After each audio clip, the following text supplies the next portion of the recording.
दोस्तों, दानवीर कर्ण के बिना महाभारत की कल्पना भी नहीं की जा सकती थी। साथ ही इस बात से इनकार भी नहीं किया जा सकता कि कौरवों के सेनापति कर्ण अपने प्रतिद्वंदी अर्जुन से भी बड़े धनुर्धर थे, जिसकी तारीफ स्वयं भगवान कृष्ण ने की थी। कर्ण ना ही एक शक्तिशाली योद्धा थे, बल्कि बहुत बड़े दानवीर भी थे। अब भगवान कृष्ण खुद भी कर्ण को सबसे बड़ा दानी मानते थे, लेकिन यह बात अर्जुन को पसंद नहीं थी। अब कर्ण की मृत्यु के समय दो लोग उनके पास गए, कृष्ण और परशुराम। अब भगवान कृष्ण तो कर्ण की परीक्षा लेने गए और कर्ण के व्यवहार से खुश होकर उसे वरदान भी दिया। लेकिन आखिर परशुराम ने उसे क्या दिया, तो आइए जानते हैं। दोस्तों, अनजाने में किए हुए कर्म और दूसरों की भलाई के कारणवश कर्ण को 3 श्राप मिले, जो प्राण घातक हुए। अब जो 3 श्राप मिले थे, उनमें से 2 श्राप 2 ब्राह्मणों ने दिए थे। ये दोनों श्राप उन्हें अनजाने में बाण चलाने से मिले थे। इसके अलावा तीसरा श्राप उन्हें भगवान परशुराम ने दिया था। अब युद्ध भूमि में जब कर्ण घायल होकर अपनी मृत्यु का इंतजार कर रहे थे, उस समय अर्जुन ने भगवान कृष्ण से कहा कि आपका दानवीर कर्ण असहाय होकर मौत का इंतजार कर रहा है। अब इस पर श्री कृष्ण ने कहा कि कर्ण को उसकी वीरता और दानवीर होने के लिए हमेशा याद किया जाएगा। अब इस बात को सुनकर अर्जुन बोले कि वह सबसे बड़ा दानवीर कैसे हो सकता है। अब इस बात को साबित करने के लिए कृष्ण भगवान ब्राह्मण के भेष में पहुंचे और कर्ण को प्रणाम किया। अब इस पर कर्ण ने उनसे वहां आने का कारण पूछा, तो ब्राह्मण ने बताया कि मैं आपसे कुछ दान मांगने आया था, लेकिन आपकी हालत देखकर अब कुछ नहीं मांगना चाहता, क्योंकि आप इस हालत में क्या दे सकेंगे।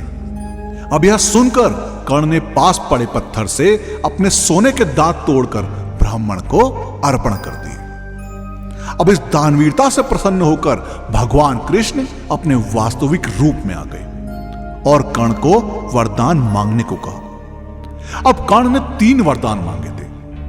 कर्ण ने पहले वरदान के रूप में अपने साथ हुए अन्याय को याद करते हुए भगवान कृष्ण के अगले जन्म में उसके वर्ग के लोगों के कल्याण करने को कहा। अब दूसरे वरदान के रूप में भगवान कृष्ण का जन्म अपने राज्य में लेने को मांगा, और तीसरे वरदान के रूप में अपना अंतिम संस्कार ऐसा कोई करे जो पाप मुक्त हो।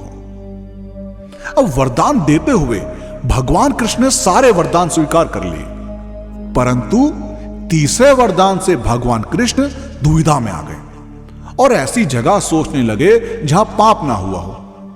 परंतु भगवान कृष्ण को ऐसा कोई जो पाप मुक्त हो यह समझ नहीं आया।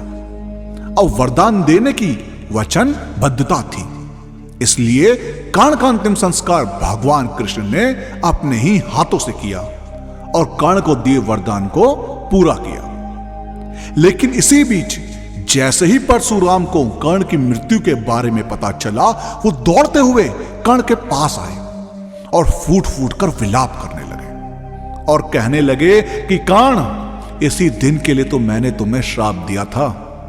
हे पुत्र, इस युद्ध में विजय होने से तुम्हें कुछ नहीं मिलता। यदि वासुदेव कृष्ण के होते हुए तुम विजय भी हो जाते, तब भी कंगाल हो जाते।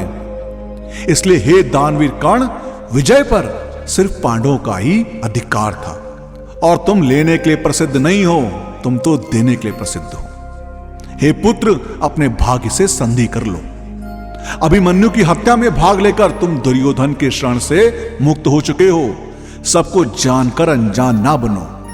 पुत्र, मेरे आशीर्वाद की छाया में आओ और याद रखो, मृत्यु लोक हो चाहे स्वर्ग लोक, जब भी वीरों महावीरों की सभा में तुम्हारा नाम लिया जाएगा, तो सभी वीर खड़े होकर तुम्हारे नाम की जय जयकार करेंगे।